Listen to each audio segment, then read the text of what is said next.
What's up? So today we're going over Habakkuk 1. Probably didn't say that right. But so it starts off by Habakkuk's complaint. How long, Lord, must I call for help, but you do not listen, or cry out to you, violence, but you do not save? Why do you make me look injustice? Why do you tolerate wrongdoing? Destruction and violence are before me. There is strife and conflict abounds. Therefore, the law is paralyzed, and the justice never prevails. The wicked hymn and righteous, so justice is perverted. So, from this, I feel like a lot of the time, we as people are complaining that we're not seeing God move, although we can't ever really see the bigger picture that God has planned for us. And we have to remember, I know you probably hear this a lot, but God's timing is perfect. So wait faithfully as well as patiently, because patience is something that is a fruit of the Spirit, one, so you always need it for the rest of your life. But faithfully is meaning no matter what circumstance you're in, waiting for whatever God has promised to you, or you're waiting on an answer from God, meaning do whatever you're supposed to do by Him and stuff like that. Now, the Lord's answer. Look at the nations and watch and be utterly amazed, for I'm going to do something in your days that you would not believe, even if you were told. I'm raising up the Babylonians, and ruthless and impetuous people who sweep across the whole earth to seize dwellings not their own. They are feared and dreaded people. They are law to themselves and promote their own honor.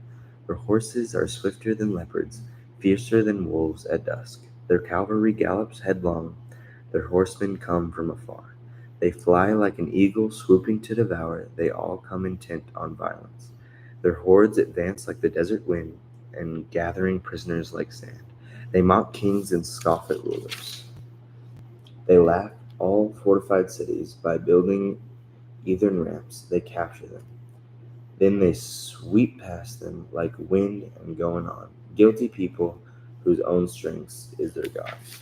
So I like to go back to the first part of this part of the chapter where it says, For I'm going to do something in your days, and you would not believe, even if you were told. So I think this is God's way of saying to Habakkuk, I'm going to do something that you are going to see, but you can't know right now, because He has His ways of preparing something, and that requires patience, that requires timing. And the biggest thing here is when it says, even if you were told, you would not believe. Meaning God's things are so great that us as humans can't even begin to think or believe the things that He's going to do in this. Now it says Habakkuk's second complaint. So even after this answer, he complains again. Lord, are you not everlasting? My God, my Holy One, you will never die. You, Lord, have appointed them to execute judgment. You, my rock, have ordained them to punish. Your eyes are too pure, look on evil.